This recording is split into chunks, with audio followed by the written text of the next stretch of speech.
بسم الله الرحمن الرحيم الحمد لله رب العالمين والعاقبة للمتقين ولا عدوان إلا على الظالمين أشهد أن لا إله إلا الله وحده لا شريك له أشهد أن نبينا محمدا عبده ورسوله صلى الله عليه وعلى آله وصحبه أجمعين أما بعد أهلا وسهلا ومرحبا.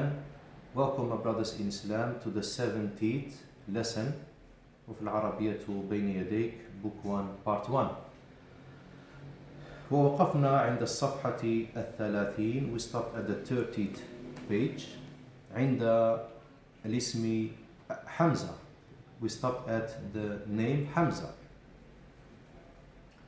وحمزة اسم علم مذكر عربي. It's an Arabic masculine proper noun. وهو ممنوع من الصرف. It's one of those nouns, one of those names that is ممنوع من الصرف, that has only one dhamma. And the reason for that لأنه علم منتهٍ بتاء التأنيث, because it's a proper noun that ends with تاء التأنيث. And تاء التأنيث means a feminine ta. That's what it actually literally means, a feminine ta, تاء التأنيث. And تاء التأنيث is a ta al-marbota. It's a tight ta. So it's not an open ta like a boat, but it's the ta al-ta'nith, like here. This is ta al-ta'nithi. It's a feminine ta. So because it ends on a ta al-ta'nith, and that's not the only reason, but there are two reasons for this name to be mamnu' min as-sarf. The first reason is being an alam, a proper noun. And I've explained to you before what a proper noun is. It's a specific name for a specific things, like a specific thing, like names of people. So Khalidun is a proper noun. It's a alamun. But just by being a alamun doesn't make a name mamnu' min as-sarf, because Khalidun is with two dhamma.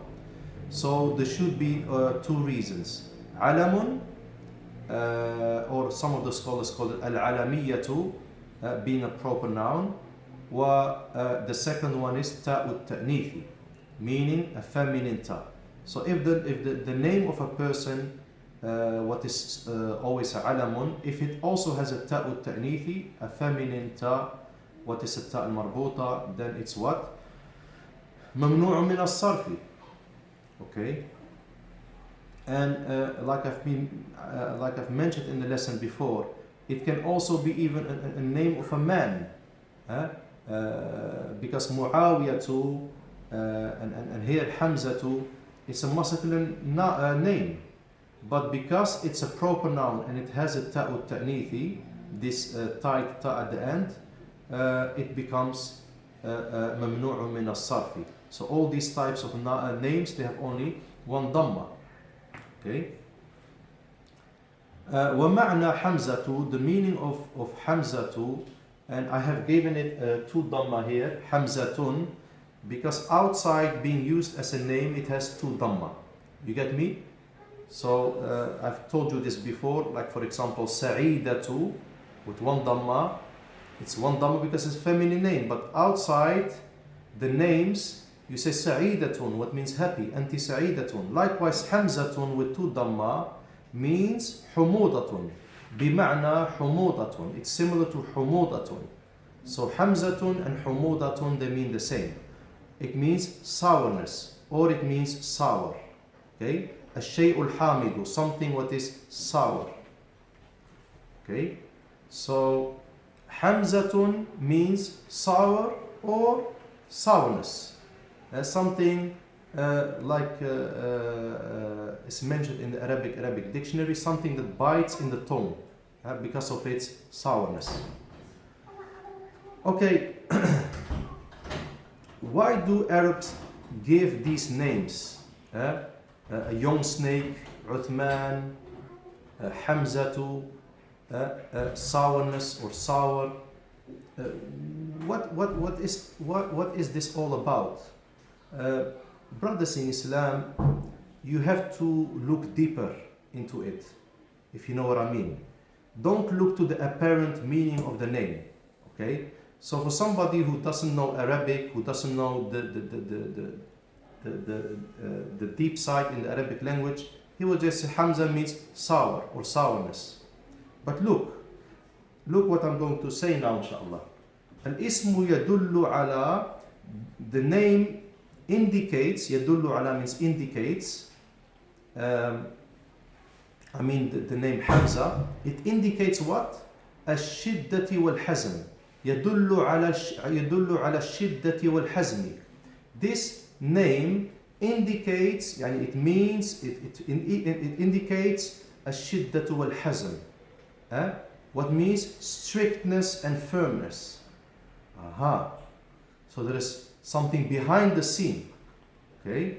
So Hamzatu, it comes from this. So Hamzatu with one dhamma comes from Hamzatun with two dhamma. What is the root? Two dhamma is the root.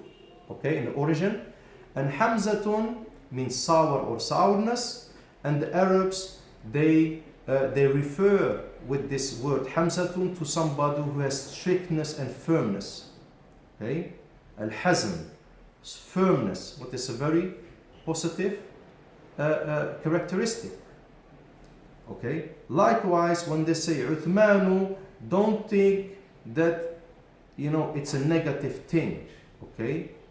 A snake is a negative thing, because the snake might have some characteristics, okay, that some humans that are maybe far from the religion don't have. Okay? The snake is alert. Okay? The snake is alert and firm when he needs to be. Okay? And when he needs to defend himself, the snake will defend himself, even against a lion. So don't look to the word Uthman as something small, as something not relevant. Okay? Likewise, Hamzatu has some beautiful meanings behind it. Like I said, Ash-shiddatu wa al-hazm. Fa'idatu, a benefit. And before I want to mention this benefit, before mentioning this benefit, my brothers in Islam, I'm going to cut this topic of this page just to mention something, inshallah, in a few minutes, and then we get back, inshallah. My brothers in Islam, when I mentioned to you in the beginning of Arabiyyah to Bayna Yadayk, when I was doing, with the will of Allah, the introduction, I mentioned that the Arabic language is being attacked in many ways. From inside, meaning from people who have the same mother tongue as us, people who are Arabs, but they don't like the Arabic language. Or they look down upon the people who speak the Arabic language. And they're Arabs. They themselves are Arabs.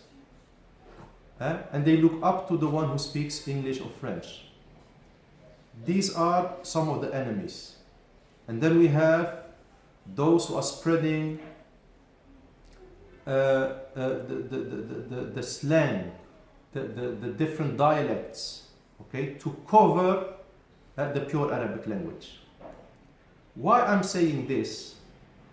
Because in this month, July 2019, there was a very, very important vote in the parliament in Morocco.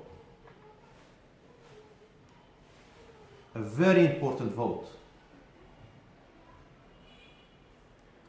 And this vote, my brothers in Islam, 241 people voted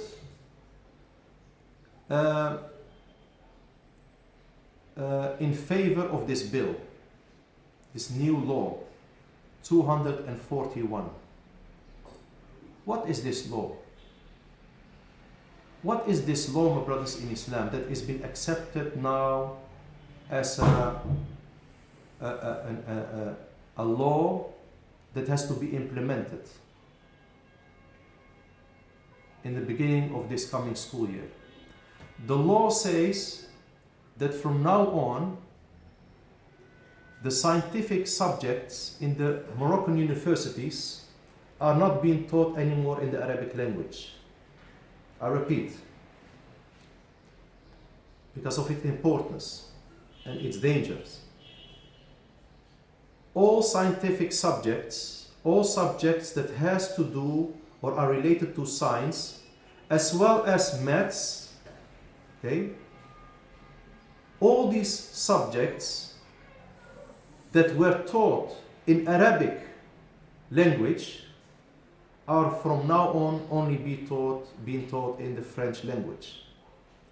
241 people voted in favor of this law and bill. How many people voted against this law? How many people tried to defend the pure Arabic language in the parliament? Only 4 people. Can you imagine? 4 people said no. We're not going to change the Fosheim to French.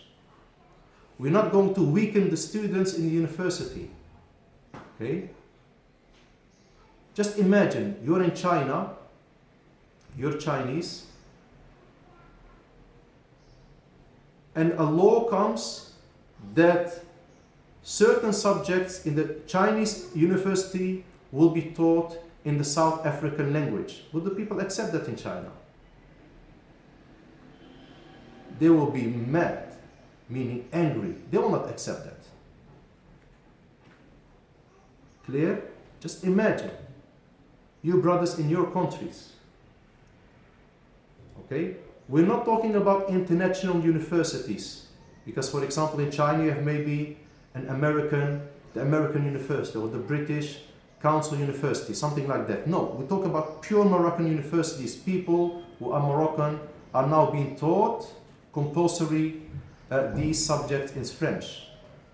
And Allahu A'lam which other subjects will follow. So, subhanallah, this is the situation, my brothers in Islam, of the Arabic language. Yani subhanallah, I went to a supermarket here in Morocco, and I don't think I'm looking like a tourist. I'm just like a local person. Okay, I went to a supermarket, and the woman was just speaking French with me. That's how they're being brainwashed. Okay, that you should speak French with the people. And so many of this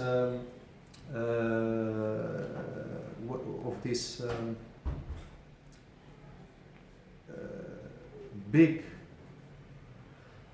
how do you call it? I think they call it billboards. This big posters on the street that these big offers, whether it's a phone company or any outlets, they call them outlets. These outlets, they're in French. If I can take this camera and I can turn it and I go through the street, I can show you all these outlets. They're in French. And subhanAllah, even many Moroccans, especially the older generation, they don't understand French. It's true, it was imposed upon them by the occupier, the French army. They imposed and forced the French language upon us. So this is very strange, subhanAllah. This is very strange. You know, if you just think about it, in Algeria, the French army, they killed 1 million Muslims, 1 million Algerians, okay, during the occupation. And many people are there very happy to learn the French language over the Arabic, and to give precedence of the French language over the Arabic language, forgotten what the French army did to the forefathers. Subhanallah. May Allah subhanahu wa ta'ala give us hidayah. Anyway, and at the same time, I encourage the brothers to learn second, third languages, but for da'wah purpose. Okay? To do da'wah, to invite the people to Islam, as well as tijara purpose, to do business, import, export, what will benefit the Muslims, inshallah. طيب, فائدة, a benefit. من أشهر الأسماء الممنوعة من الصرف. From the most famous names that are ممنوع من الصرف. Okay? Names or nouns that are ممنوع من الصرف. This is beneficial inshallah because you will see some nouns having one dhamma, okay, and some nouns having two dhamma. So we haven't any problem with the two dhamma because the root and the origin status of any noun is to dhamma. That is the root. That is by definite. That is by default. Sorry, by default. So which ones are having one dhamma? So I have mentioned. I will mention now, inshallah, those nouns and those names that have one dhamma of what we have studied up to now. So I'm not going to mention those that we haven't studied yet. First of all, ما سبق ذكره, what has been mentioned before. العلم المؤنث. First of all, العلم المؤنث, the feminine proper noun. Clear? So the feminine proper noun has one dhamma. It's ممنوع من الصرف. Okay, I'm going a little bit into detail into this. المؤنث اللفظي, we have العلم يعني العلم المؤنث, the feminine proper noun. We have different types of feminine proper nouns. Okay, imagine we have different types of feminine proper nouns. Okay, so for example, معاوية حمزة, the feminine proper nouns, but they're not like عائشة حفصة, as it's clear to you. So the first type of العلم المؤنث is المؤنث اللفظي, the verbal feminine noun, like معاوية and طلحة. So معاوية and طلحة is علم مؤنث لفظي. It's only verbal feminine. Okay, it's only verbal feminine. والمعنوي, that is the second type. Now, look, المعنوي, like زينب, مريم, سعاد, كوثر. Aha, I understand it now. So العلم المؤنث اللفظي, it's only in its loved feminine, in its pronunciation, in its verbal form, not in its actuality, because معاوية is a man, and طلحة is a man, and Hamza is a man. So how do you call these male nouns? How do you call these types of male nouns? We call them علم مؤنث, a feminine proper noun, لفظي. It's only feminine in its loft, in its verbal form, the way you pronounce it, because there's a tamarbuda. The other ones are very clear, and that is this one. العلم المؤنث المعنوي. المعنوي, يعني in its meaning, it's feminine as well, because you're talking about a woman. These are all meanings of the word معنوي. So this is very clear, like زينب, مريم, سعاد, كوثر. يعني their معنى, their meaning is feminine, because Maryam is a woman. Okay, so these types of nouns are called العلم المؤنث المعنوي. Okay, now we have last form, and that's this one. العلم المؤنث اللفظي والمعنوي. العلم المؤنث, okay, the feminine proper noun, اللفظي والمعنوي. It's verbal, but also in its meaning it's feminine. And this is خديجة, and Aishatu, and all female names that have what? That have a ta al-marbut at the end. Because in its verbal form, the way you pronounce it, they have a ta marbuta, so it's lafdiyun like Muawiyatun and Khadijatu, and it's also ma'nawiyun because it has a feminine meaning. Yani Aishatu is a woman. Clear? باستثناء, with the exception of باستثناء الثلاثي الساكن الوسطي, with the exception of الثلاثي, the proper noun that has only 3 letters, الساكن الوسط, and a sukun in the middle. Okay, and we've done that before. Hindun. Okay, Hindun. It's a female name, but because it has 3 letters, what you call Arabic thulathiyun, and the middle one is a sukun, this is a condition. In this situation, you can either give it 2 dhamma, you can say hadihi Hindun, this is Hind, wa hadihi Hindu, with 1 dhamma. And Hindun was a female companion in the time of the Messenger sallallahu alaihi wasallam. And don't mix it with al-Hindu, with al, that means India, al-Hindu. وكذلك, and also, يعني from the names that have 1 dhamma is what? العلم المنتهي بألف ونون زائدتين, is the proper noun, not only proper noun, because some proper nouns have 2 dhamma, like Khalidun, Sa'idun, Muhammadun, but العلم المنتهي, the proper noun that ends with an alif and noon, زائدتين, additional, with the additional alif and noon. So you've done this as well.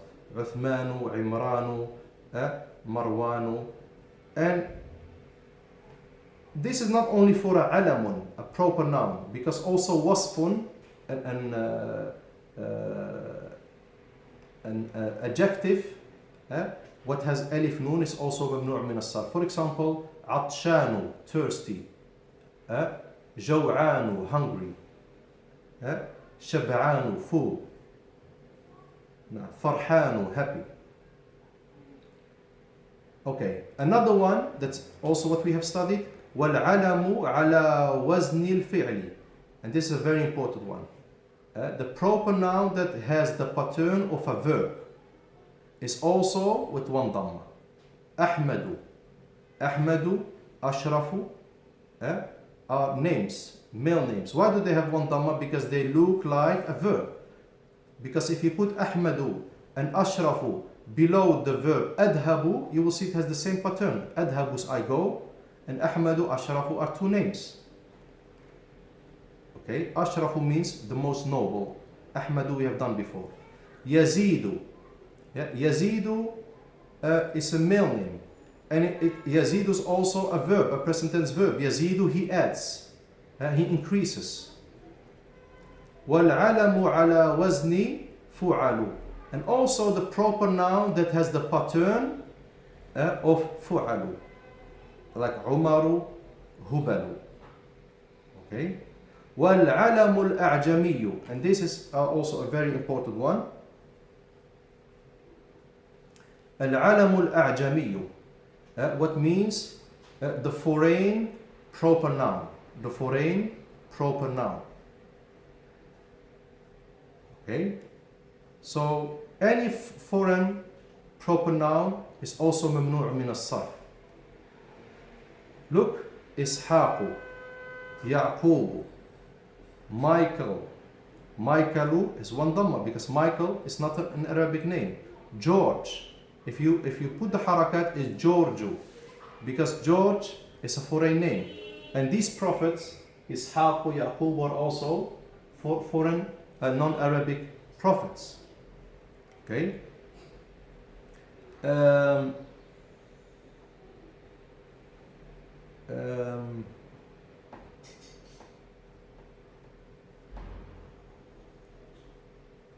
So if you find any foreign name, any English name, any American name, whether it's a male name or a female name, give it 1 dhamma. Clear?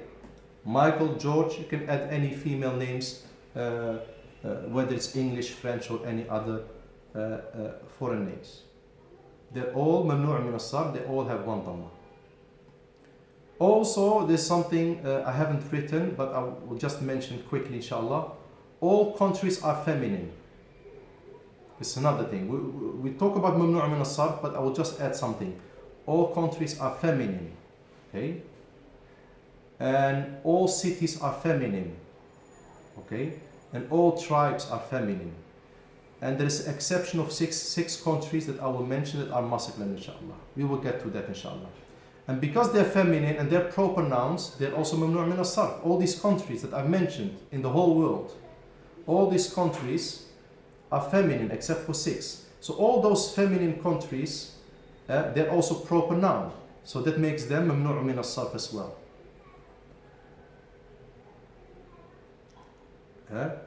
So why is, for example, Qatar a feminine word?